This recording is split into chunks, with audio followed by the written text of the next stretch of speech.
Hey everybody, welcome to the Hamakua Homestead. If you're new here, my name is Tiffany and today we are water bath canning. We are making a corn salsa. You can easily find this recipe online through ball.com, but I will link that in the description box down below so you have the original. I am going to be doubling our recipe today, so I'm going to be using a whole lot more ingredients than you need to buy if you're just doing a single batch. A single batch makes 6 pint jars according to the recipe. The process for this is so simple. The thing that's going to take the most time is getting the corn ready and cutting up all the tomatoes. I'm just going to go ahead and tell you what I'm using because I am doubling the recipe. It's going to be about 12 pint jars hopefully, but we'll see what we end up with in the end, of course. We are going to be using today 10 pounds of tomatoes. I am using Roma tomatoes and they need to be roughly chopped.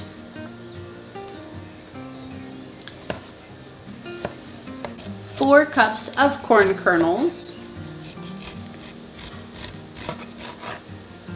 2 cups of finely chopped red onions,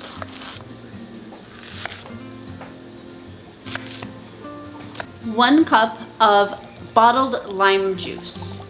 Now you want to make sure that you're not using fresh limes in this particular situation because we are water bath canning. We can't guarantee the acidity of the limes that you're using out of your backyard or in the grocery store, so make sure you use the bottled stuff. 4 or so jalapeno peppers. Remove the seeds and the ribs and dice them up.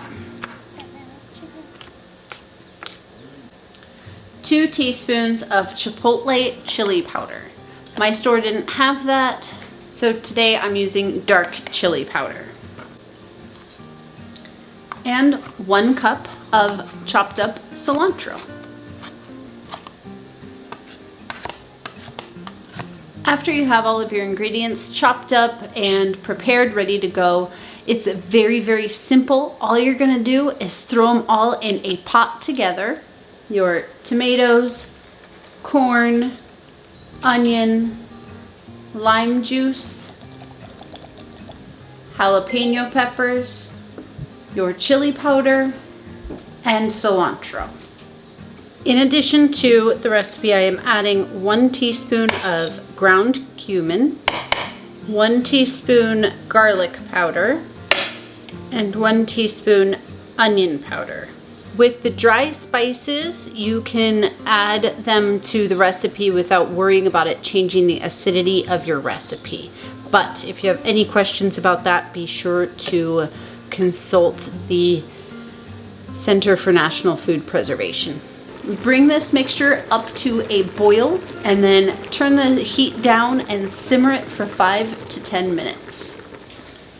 Now that our salsa is ready, it's time to go ahead and get it put into the jars.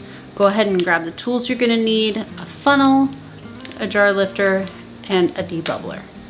We already have our water bath getting started heating up because the jars are obviously going to be hot going in there. We don't want any kind of a temperature shock happening. Just go ahead and start filling up your jars. We're going for 1/2 inch head space for this recipe.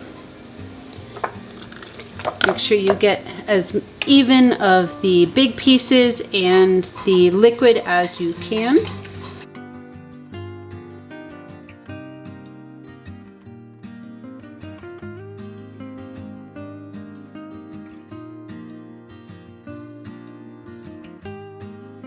Debubble your jar after you're at 1/2 inch head space.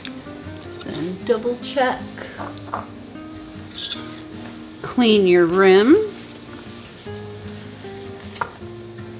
Place your lid and your ring. That is the basic process for getting a jar ready for the water bath canner.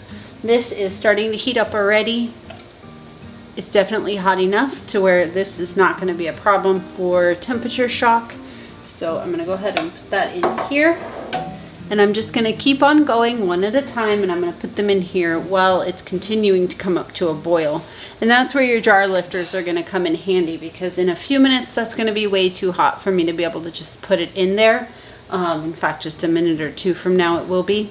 So we're just gonna place each jar in there, and then by the time that it is filled up with all of our jars, the water level will have risen quite a bit, and we wanna make sure that we're an inch, I prefer 2 inches, over the rim of the jar, so that they are completely submerged kind of by a long shot. Next time, if I do a corn salsa recipe where my main goal is to use a lot of corn, I will definitely choose a different recipe. This does not have nearly as much corn as I was hoping that it would, but it's still going to be delicious.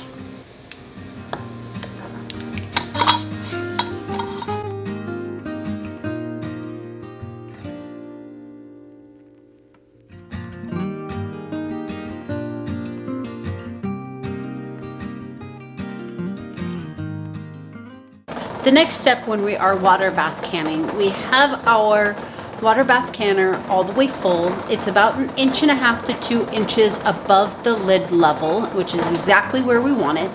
The lid has been on and it has come up to a full rolling boil. Not a baby boil, not a kind of boil, not a maybe kind of sort of whatever boil, a full rolling boil. And now that that has happened, we can go ahead and start our timer.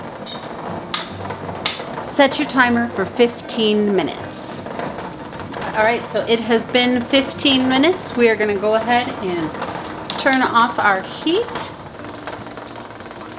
Remove the lid.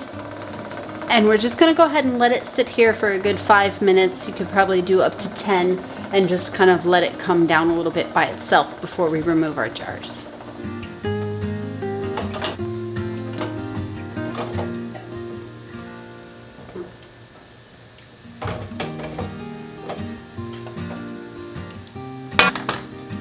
And that's it. You just take your jars out, set them on something that can handle the heat, and then you're gonna go ahead and leave that on the counter for up to, I like to go 24 hours.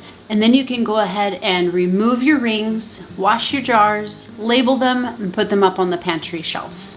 Definitely try not to disturb them for the first 12 hours for sure, but like I said, 24 hours is best. With corn season right here, with corn season being right here within reach of us,